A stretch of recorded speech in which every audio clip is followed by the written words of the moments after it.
Good morning बच्चों। ये chapter number 2 है, रेशों से वस्त्र तक। और पिछले पार्ट में हमने जाना कि कैसे भेड़ के बालों से ऊन प्राप्त होती है। इसके पार्ट नंबर 2 में हम जानेंगे रेशम के कीड़े के बारे में और रेशम कैसे प्राप्त होती है उसके बारे में। तो आइए शुरू करते हैं। रेशम एक प्राकृतिक रेशा है जो रेशम कीट के कोकून से प्राप्त होता है। प्राचीन काल में राजसी वस्त्र रेशम के ही बने होते थे। रेशमी वस्त्र हल्के, चिकने, मजबूत, टिकाऊ और आकर्षक होते हैं। रेशम का आविष्कार चीन देश में हुआ था। चीन वर्तमान समय में भी विश्व का सर्वाधिक रेशम उत्पादन करने वाला देश है और भारत जो है वो 13% रेशम का उत्पादन करता है। विश्व का लगभग 13% रेशम का उत्पादन करता है। देखिए रेशम कीट का, आइए जान लेते हैं रेशम कीट के जीवन चक्र के बारे में। रेशम कीट शहतूत, अरंडी, ओक इत्यादि के पेड़ों पर पाले जाते हैं। मादा रेशम कीट सैकड़ों की संख्या में अंडे देती है जो शहतूत की पत्तियों की निचली सतह पर चिपके होते हैं। इन अंडों से सफ़ेद रंग के लार्वा निकलते हैं। जो रेशम कीट अंडे देती है उनसे सफ़ेद रंग के लार्वा निकलते हैं जिन्हें हम कैटरपिलर कहते हैं या लार्वा कहते हैं। ये पेड़ की कोमल पत्तियों को खाते हैं और 4 से 6 हफ्तों में वृद्धि करके अपने जीवन चक्र की अगली अवस्था में प्रवेश करते हैं। जो ये लार्वा थे वो 4 से 6 हफ्ते लगाते हैं, पत्तियों को खाते रहते हैं और उनमें वृद्धि होने लगती है। रेशम कीट के लार्वा में एक विशेष ग्रंथि होती है जिसे रेशम ग्रंथि कहते हैं। ये लार्वा के अंदर होती है। तो ये इस विशेष ग्रंथि से अत्यंत महीन लसदार पदार्थ स्रावित करता है, यानी कि एक पतला सा लसदार पदार्थ निकालता है जो प्रोटीन युक्त होता है। लार्वा अंग्रेजी की संख्या 8 के आकार में आगे पीछे की ओर गति करते हुए अपने चारों ओर जो ये लसदार पदार्थ होता है उसको लपेट लेता है, जो हवा के संपर्क में आने पर सूखकर रेशम के रेशे में बदल जाता है। इसी बीच लार्वा प्यूपा में रूपांतरित होते हैं। रेशम के रेशों से लिपटे हुए प्रत्येक प्यूपा एक सफ़ेद गोलाकार संरचना में बंद हो जाता है। जो ये रेशम का कीड़ा होता है जो अपने मुंह से लार निकालता है और इस तरीके से अपने हेड को मूव करता है कि 8 बनाता है, ठीक है। और इस तरीके से बनाते बनाते क्या करता है, वो एक सफ़ेद गोलाकार संरचना में खुद को बंद कर लेता है।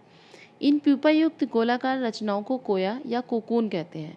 तो अब जो ये कवर तैयार हो जाता है, इस कवर को कोकून कहते हैं, जिसके अंदर क्या होता है, प्यूपा होता है। कोकून के भीतर ही ये प्यूपा विकसित होकर वयस्क रेशम कीट में बदल जाता है।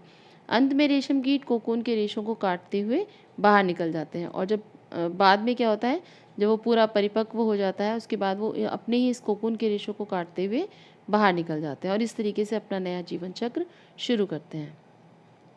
आइए इस चित्र से समझे। देखिए रेशम कीट का जीवन चक्र यहाँ पर दिखाया गया है कि सबसे पहले हम इसे देख रहे हैं वयस्क रेशम कीट। ये वयस्क रेशम कीट है जिसने मतलब अंडे दिए किस पर, जो मलबेरी का प्लांट होता है, शहतूत के प्लांट है उस पर अंडे दिए और ये अंडे कन्वर्ट हो गए किस में, अंडे कन्वर्ट हो गए लार्वा में, यानी कि कैटरपिलर में। फिर ये कैटरपिलर अपनी चारों तरफ, जो कैटरपिलर में बताया गया था अभी कि इसमें एक रेशम की ग्रंथि होती है जिससे ये रेशम एक महीन प्रकार का एक पदार्थ निकालता है जो चिपचिपा होता है और उससे अपने आप को पूरा कवर कर लेता है और पूरा कवर करने के बाद ये कन्वर्ट हो जाता है कोकून में, जिसे कोया या कोकून कहते हैं, और अपने आप को इसके अंदर बंद कर लेता है। ये कोकून है, ये कोकून है और इस कोकून के अंदर है लार्वा ठीक है, जो क्या कहलाता है, प्यूपा। अब प्यूपा के बाद जब ये परिपक्व हो जाता है और जब ये जो ऊपर कवरिंग बनाई है कोकून के जो रेशों से जो कोकून तैयार किया गया है, जब ये हवा के संपर्क में आता है तो ये हार्ड हो जाता है, ठीक है। और जब तक अंदर प्यूपा रहता है और जब प्यूपा पूरा वयस्क रेशम कीट में कन्वर्ट हो जाता है तो इसे काट करके ये बाहर निकल जाता है और क्या बन जाता है, रेशम का वयस्क कीट बन जाता है। चलिए आगे देखते हैं रेशम कीट का पालन। रेशम प्राप्त करने के लिए रेशम कीटों के पालन का विज्ञान रेशम कीट पालन या सेरीकल्चर कहते हैं। भारत का जो प्रमुख सेरीकल्चर केंद्र है वो कर्नाटक के मैसूर या बेंगलुरु में है। कर्नाटक के अतिरिक्त ये आंध्र प्रदेश में, तमिलनाडु में, पश्चिम बंगाल में, जम्मू कश्मीर में, असम में भी रेशम का उत्पादन किया जाता है। उत्तराखंड में नैनीताल और हल्द्वानी में भी रेशम कीट पालन में अग्रणी है। असम तथा झारखंड में कई किसानों का प्रमुख व्यवसाय कीट पालन ही है। वे पेड़ों पर रेशम के कीटों को पालते हैं। नर कीट की तुलना में जो मादा कीट होते हैं वो आकार में ज़्यादा बड़ी होती हैं और एक बार में सैकड़ों अंडे देती हैं। किसानों द्वारा इन अंडों को सावधानीपूर्वक कागज़ अथवा कपड़े की पट्टियों पर इकट्ठा करके रेशम कीट पालन को बेचा जाता है। कीट पालकों द्वारा इन अंडों को कीट पालक गृह में उचित ताप पर नमी में रखा जाता है, जिससे कि अंडों में अधिक से अधिक लार्वा निकल पाए। मतलब इन अंडों को ले जाया जाता है और जो पालन गृह बना रखे हैं वहाँ पर उन पत्तों पे रखा जाता है। लार्वा के आगे के विकास के लिए बांस की बनी ट्रे पर शहतूत की कोमल पत्तियाँ को बिछाकर अनेकों अनेक संख्या में लार्वा रख दिए जाते हैं। लार्वा इन पत्तियों को दिन रात खाते हैं और आकार में बड़े होते रहते हैं। बीच बीच में ट्रे की सफाई करके नई पत्तियों को रख दिया जाता है। लगभग 25 से 30 दिनों में लार्वा पत्तियों को खाने के बाद खाना बंद कर देते हैं और फिर कोकून बनाने के लिए बांस के छोटे छोटे कक्षों से बाहर आने लगते हैं। इसके लिए बांस की ट्रे में छोटी रैक या टहनियाँ रख दी जाती हैं, जिससे कोकून जुड़ जाते हैं।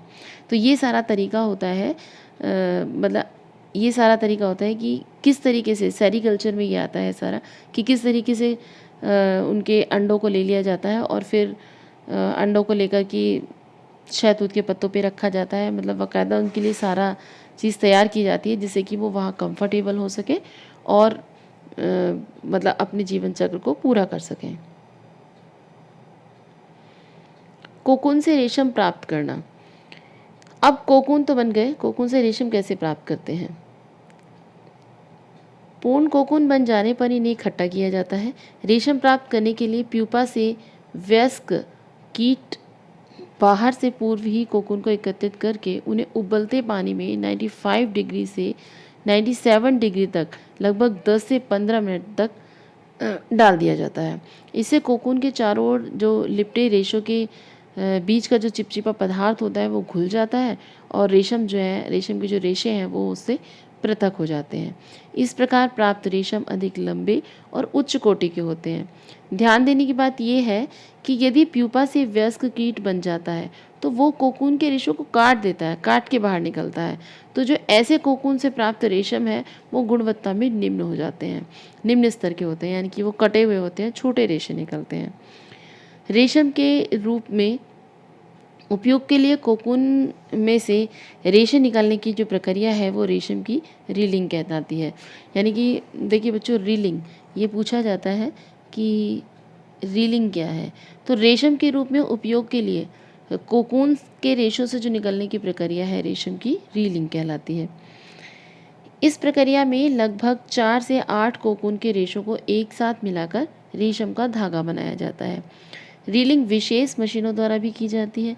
रेशम के धागों की सुंदर रंगों में रंगाई की जाती है। फिर बुनकरों द्वारा रेशम के इन्हीं रंग बिरंगे धागों से वस्त्र बनाए जाते हैं और इस तरह से हमें रेशम के वस्त्र मिलते हैं। रेशम कीट के विभिन्न किस्मों से अलग अलग प्रकार के रेशमी धागे प्राप्त किए जाते हैं। ये धागे चिकनाहट, चमक, मजबूती आदि में अलग अलग होते हैं। सबसे प्रचलित जो रेशम शहतूत के रेशम कीट से प्राप्त किया जाता है, इनके अतिरिक्त ओक, अरंडी आदि पेड़ों की पत्तियों पर भी पाए जाने वाले विभिन्न रेशम कीटों से टसर रेशम, मूंगा रेशम, कोसा रेशम, एरी रेशम आदि प्राप्त किए जाते हैं। जो सबसे प्रचलित रेशम है वो शहतूत के जो रेशम कीट होते हैं उनसे प्राप्त किया जाता है। चलिए अब जान लेते हैं कि हमने इस चैप्टर में क्या क्या जाना। रेशम कीट के कोकून से 300 मीटर से लेकर 900 मीटर तक का लंबा धागा निकलता है। मतलब कि रेशम कीट के एक कोकून से लगभग 300 मीटर से लेकर 900 मीटर तक का धागा निकलता है।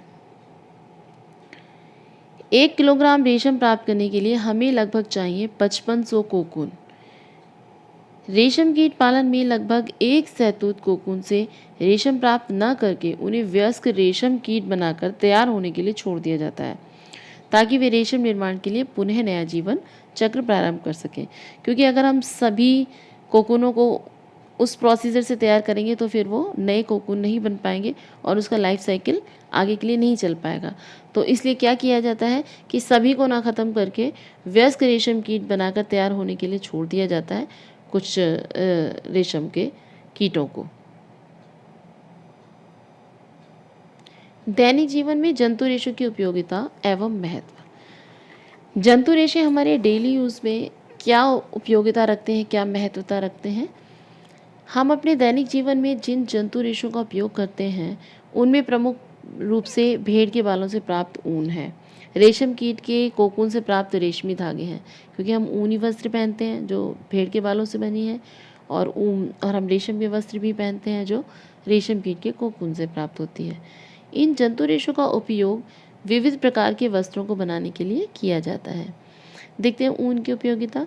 मनुष्य ऊन का उपयोग किस में करता है? देखिए, स्वेटर, शॉल, कंबल, जब सर्दियाँ आ जाती हैं तो हम ये सारी चीज़ें ऊन की ही पहनते हैं। तो स्वेटर, शॉल, कंबल, लोई, टोपी, जैकेट आदि को बनाने में किया जाता है। ऊनी वस्त्रों का प्रयोग ठंड से बचने के लिए किया जाता है, और ऊनी रेशों के बीच जो वायु अधिक मात्रा में भर जाती है, जो ऊष्मा की कुचालक की भांति कार्य करने लगती है, और इस प्रकार सर्दी के मौसम में ऊनी वस्त्र पहनने पर हमारे जो शरीर का तापमान है वो स्थिर रहता है और हमें ठंड नहीं लगती है ना। ऊनी वस्त्र जो हम पहनते हैं तो वो हमारे लिए ऊष्मा की कुचालक का काम करती है, जिसकी वजह से क्या होता है कि जो शरीर का हमारा तापमान है वो स्थिर बना रहता है और हमें ठंड नहीं लगती। कालीन, गलीचे, पाँवदान, अन्य घरेलू सामग्रियों को बनाने में भी हम ऊन का प्रयोग करते हैं। अब रेशम की उपयोगिता। रेशम से बने वस्त्र हल्के, मुलायम, चमकदार और लचीले, मजबूत और टिकाऊ होते हैं। रेशमी वस्त्र पहनने में बहुत ज़्यादा आरामदायक होते हैं ना, इसलिए इनसे बने वस्त्रों का उपयोग किसी भी मौसम में बहुतायत से किया जाता है। भारत में रेशमी धागों से बनी रेशमी साड़ियाँ, घाघरा चोली, चूड़ीदार, शेरवानी, आपने देखा होगा शादी वगैरह में, मतलब रेशमी जो कपड़ा होता है वो बहुत ज़्यादा चमकदार होता है ना, इसलिए पार्टी वियर्स तरीके से उसको यूज़ किया जाता है। रेशमी साड़ियाँ बनती हैं, लहंगा चुन्नी बनते हैं, शेरवानियाँ बनती हैं, उन सब में हम रेशमी धागे का प्रयोग करते हैं।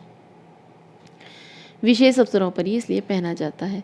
आजकल कृत्रिम रेशों से बने वस्त्रों का उपयोग चलन में अधिक है। वस्त्रों के अतिरिक्त रेशम से अन्य वस्तुएं जैसे कि पैराशूट या बुलेट प्रूफ कपड़े बनाए जाते हैं। ऑपरेशन में प्रयुक्त होने वाले टाँके आदि भी बनाए जाते हैं। क्रियाकलाप नंबर 2। कृत्रिम रेशम तथा शुद्ध रेशम का एक एक धागा लीजिए। इन धागों को सावधानी पूर्वक जलाइए। दोनों प्रकार के रेशमी धागों के जलते समय उठने वाले गंध को सूंघकर हम उसमें अंतर कर सकते हैं। अब एक ऊनी धागे को जलाइए तो इसकी तुलना में कृत्रिम तथा शुद्ध रेशम के जलने की गंध से कीजिए। कृत्रिम रेशम के धागे जलने पर पिघलते हुए सिकुड़कर गोलीनुमा हो जाते हैं और इस क्रम में तीखी सी गंध निकलती है। दूसरी ओर शुद्ध रेशम और ऊन के कपड़ों में कोई गंध नहीं निकलती, मतलब एक अच्छी खुशबू होती है, पूरी तरह से ये जल जाते हैं। अगर हम एक रेशम का धागा लें और एक आर्टिफिशियल धागा लें, जो जितने भी संश्लेषित रेशे बन रहे हैं उनको जलाएं, एक पॉलिएस्टर का धागा ले लें, एक तरफ हम सूती धागा या ऊन का या रेशम का धागा ले लें, तो आप देखेंगे कि वो धागा पूरी तरह से जल जाएगा, ठीक है, और बिना स्मेल के। जबकि जो हम सिंथेटिक कपड़ा का जो रेशा लेंगे वो जलते हुए थोड़ा सा गंध प्रोड्यूस करता है। चलिए अब हम शॉर्ट में देख लेते हैं इस पूरे चैप्टर में हमने क्या क्या जाना। भारत में ऊन प्रमुख रूप से भेड़ की त्वचा के मुलायम बालों से प्राप्त की जाती है। भेड़ के अतिरिक्त याक, ऊंट, बकरी आदि इनके त्वचीय बालों से भी ऊन का प्राप्त किया जाता है। भेड़ के बालों को ऊन के धागों से परिवर्तित करने की क्रिया को ऊन का संसाधन कहते हैं, ठीक है, यानी कि ऊन प्राप्त करना, जो भेड़ के बालों से ऊन प्राप्त करना, बिल्कुल धागे में कन्वर्ट करने के जो ये पूरा प्रोसेस होता है, इसको कहते हैं हम ऊन का संसाधन करना। रेशम कीट के कोकून से रेशम प्राप्त करना। रेशम प्राप्त करने के लिए रेशम कीटों के पालन का विज्ञान सेरीकल्चर कहलाता है। इम्पॉर्टेंट है सेरीकल्चर। सेरीकल्चर क्या है? जिसमें रेशम कीट के पालन का विज्ञान है। कोकूनों से रेशम के रेशे निकालने की प्रक्रिया को रेशम की रीलिंग कहते हैं। ऊन से स्वेटर, शॉल, कंबल, कालीन, गलीचे ये सब बनाए जाते हैं। रेशमी धागों से रेशमी बनारसी साड़ियाँ, घाघरा चोली, चूड़ीदार, शेरवानी आदि ये सब बनाए जाते हैं। तो इस पार्ट में हमने ये सारा कुछ जाना और अब हम नेक्स्ट पार्ट में हम इसके अभ्यास प्रश्नों को हल करेंगे।